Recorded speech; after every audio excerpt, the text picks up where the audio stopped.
যুক্তরাষ্ট্র আর চীনের দ্বন্দ্ব ক্রমশ স্পষ্ট হচ্ছে। বিশ্বের শীর্ষ দুই ক্ষমতাধর রাষ্ট্রের শ্রেষ্ঠত্বের লড়াই যেন দিন দিন বাড়ছেই। আর এই লড়াইয়ে কি এবার জড়িয়ে যাবে বাংলাদেশ? এমন প্রশ্ন অবান্তর মনে হলেও যে খনিজ নিয়ে মূলত যুক্তরাষ্ট্র আর চীনের লড়াই চরম আকার ধারণ করছে, সেখানে বাংলাদেশও জড়িয়ে যেতে পারে বলে ধারণা করা হচ্ছে।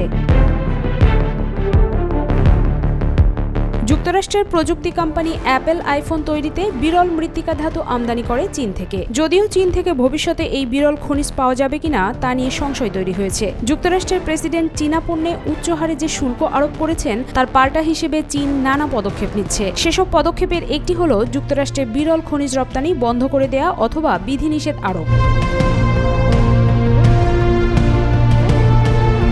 যুক্তরাষ্ট্রের প্রভাবশালী গণমাধ্যম নিউ ইয়র্ক টাইমসে 13 এপ্রিল প্রকাশিত এক প্রতিবেদনে বলা হয়েছে, সম্প্রতি চুম্বক সহ বিরল মৌলের রপ্তানি বন্ধ রাখার জন্য নির্দেশ দিয়েছে চীনের বাণিজ্য মন্ত্রণালয়। এর ফলে প্রচুর মৌল জাহাজীকরণের অপেক্ষায় বন্দরে পড়ে আছে। প্রতিবেদনে বলা হয়, বিশেষ অনুমতি ছাড়া চীন থেকে এই ধরনের পণ্য রপ্তানি করা যাবে না।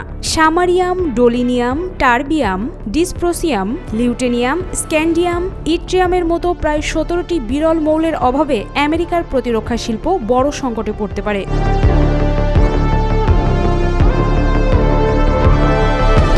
বিরল খনিজ শুধু আইফোনের মতো মুঠোফোন তৈরি নয়, তথ্য প্রযুক্তি ভিত্তিক যে কোনো যন্ত্র বা সরঞ্জাম তৈরিতেই তা কাজে লাগে। সামরিক সরঞ্জাম ও আধুনিক অস্ত্র তৈরিতেও এখন ব্যবহার করা হয় বিরল খনিজ, বিশেষ করে চিপ তৈরিতে।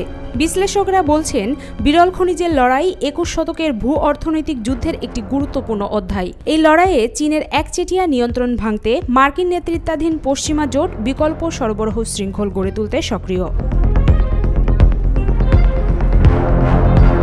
এদিকে বাংলাদেশে বিরল খনিজের সন্ধান পাওয়া গেছে বলে গবেষকেরা জানিয়েছেন। দেশের গবেষকরা বলছেন, নদী অববাহিকার বালু, জেগে ওঠা চর, সৈকত বালু এবং কয়লা খনি থেকে বিরল খনিজের সন্ধান পাওয়া গেছে। তবে দেশে সন্ধান পাওয়া এই মূল্যবান খনিজের বাণিজ্যিক সম্ভাবনা কতটুকু তা পর্যালোচনা করতে হবে। এ বিষয়ে দৈনিক প্রথম আলো একটি প্রতিবেদন প্রকাশ করেছে, যার অংশবিশেষ তুলে ধরা হলো।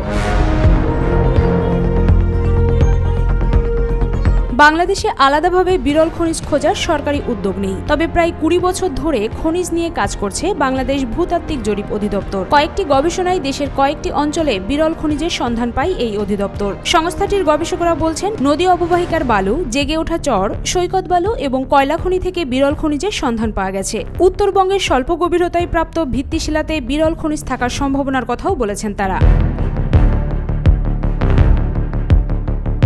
গবেষকদের ধারণা, সিলেট, সুনামগঞ্জ ও ময়মনসিংহ জেলার পাহাড় থেকে নেমে আসা পানির স্রোতধারার পললের সঙ্গে তেজস্ক্রিয় মৌল ও বিরল ধাতু থাকতে পারে। দেশের অভ্যন্তরে পাওয়া এসব বিরল খনিজ সংগ্রহের বাণিজ্যিক সম্ভাবনা আছে। জানা গেছে, গত বছর সরকারের কাছ থেকে ইজারা নিয়ে গাইবান্ধা জেলায় প্রায় 2395 হেক্টর এলাকার যমুনা নদীর বালি থেকে বাণিজ্যিকভাবে ভারী খনিজ সংগ্রহ শুরু করে অস্ট্রেলিয়ার কোম্পানি এভারলাস্ট মিনারেলস। গাইবান্ধার জেলা সদর ও ফুলছড়ি উপজেলার বালাসী, মোল্লারচর এবং কমারজানি এলাকা থেকে এই খনিজ উত্তোলন করা হয়েছে।